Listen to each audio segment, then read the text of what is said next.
Welcome back. The question of why things happen is at the core of just about everything we do in analytics.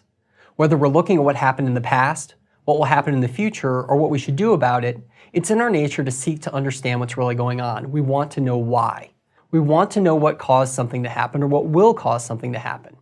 Not only does that knowledge help us today, but it helps grow our understanding of how things work and informs how we think about our business. However, the real world is complicated, and really understanding the causes of the events we see is much easier said than done.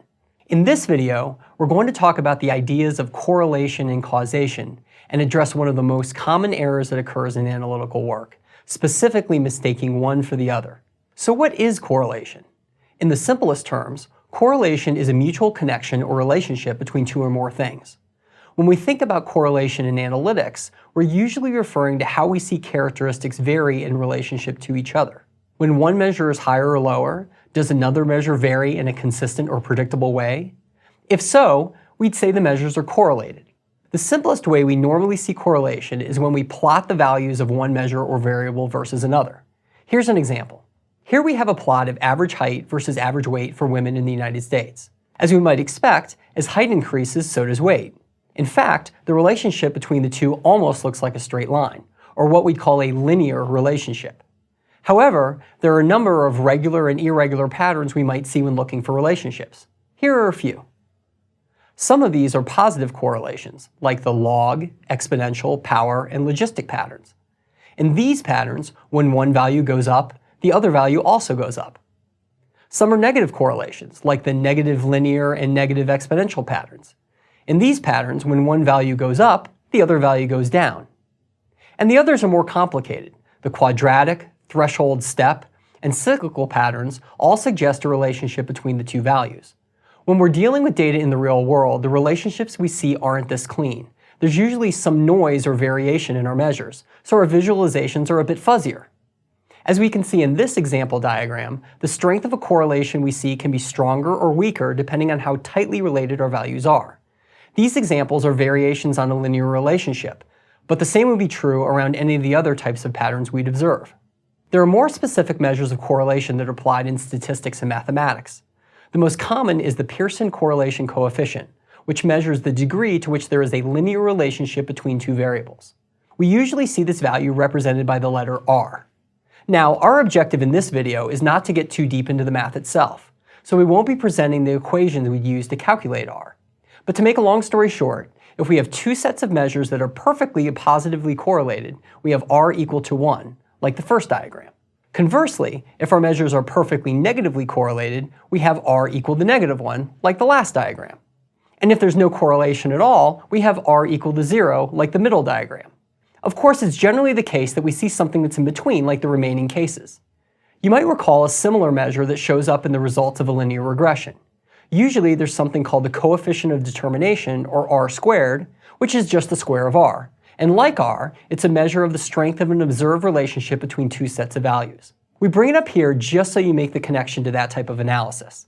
It's not uncommon for someone to show up with a regression analysis that has a high R squared value and who wants to jump straight to causality. Since causality is what we really wanted to get after anyway, let's shift gears a bit and talk a little bit about that.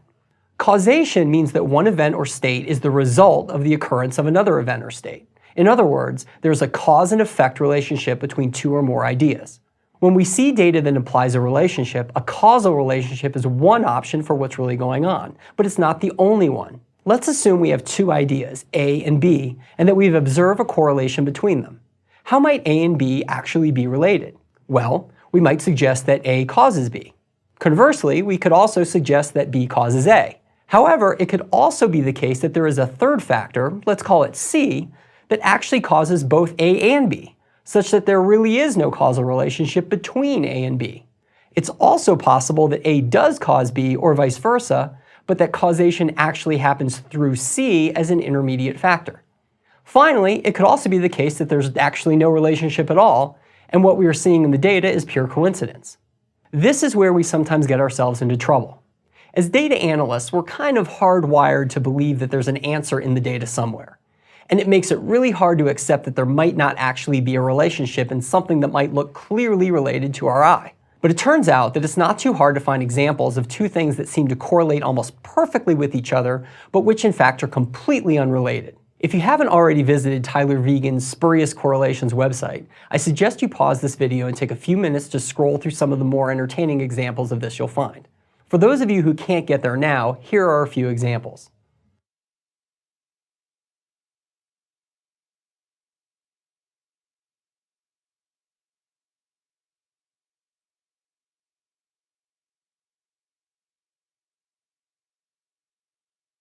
Each one of these shows a high degree of correlation between two completely unrelated sets of values. So the point here is that we need to resist the urge to assume relationships exist when it's possible they don't. The other mistake we tend to make is that we get too focused on the ideas we have in front of us and forget to consider the influence of other factors. The specific error I see more than any other is assuming a causal relationship between two characteristics or events when there's really a third factor causing them both, or this relationship we saw earlier. Let's illustrate this using an example. Let's say that we're a wireless carrier and we're trying to assess the impact of people accessing their account online. Among other things, we look at a simple relationship between historical account access by an individual and the likelihood that the individual will cancel their service.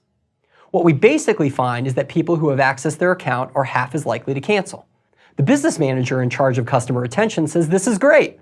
All we need to do is incent people to use the web and we can reduce our cancel rate by half. What's wrong with this interpretation? Well, it depends on whether or not you believe that the act of accessing the web is influencing someone's likelihood to cancel. It turns out that it's far more likely that a third factor, like age, comfort with technology, or just willingness to engage with the company, is driving both the likelihood to use the web and the likelihood to cancel. Simply incenting people to use the web isn't likely to change any of these underlying causal factors, and therefore isn't likely to have an impact on cancellation. This may seem like a really obvious example, but it actually happened. In fact, I've seen this exact scenario and rationale around web access and cancellation come up not just once, but at least 3 times in 3 different places during my time in the wireless industry. So it definitely happens. Even very smart people can make silly mistakes sometimes. So how do we avoid mistaking correlation for causation? Is there a way we can prove that causation does in fact exist? More often than not, the answer is no. Proving causation is pretty hard, but what we can do is eliminate alternate explanations, either through context or by showing empirically that other relationships can exist. In our web cancellation example, we used reasoning based on our knowledge of the industry and likely customer behavior to question the assumption of causality. Again, context turns out to be critical in interpreting relationships and data, and should be the first line of defense in avoiding mistakes. Can we think of any other plausible explanations for what we see? Is there any other data that would contradict an assumed relationship? We can also apply simple ideas like temporal precedence. For a relationship to be causal, the causing factor needs to be present before we see the effect. If we see something that we think is an effect happen before its cause, we know that we have the wrong relationship. It turns out that one of the best ways to isolate causation is to run a controlled experiment. In a simple controlled experiment, I normally isolate 2 randomly selected groups of subjects and apply a treatment to one group while not applying that treatment to the other. I call these the treatment and control groups respectively. I then observe differences between the 2 groups. If I observe a difference between the treatment and the control, and I've ensured that the only thing that differed between the groups is the treatment that was applied, then I have strong evidence that the treatment caused the difference. If we have the luxury of an experiment, that's great. But if we don't, we fall back on our context, logic, and alternate explanation-based approaches for assessing causality. So let's circle back to where we started.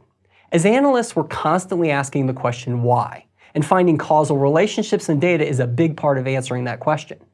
But it's important to recognize the pitfalls that we can fall into in mistaking correlation for causation. In this module, we'll continue to explore ways that we can fail to interpret data correctly and learn what we can do to avoid those mistakes.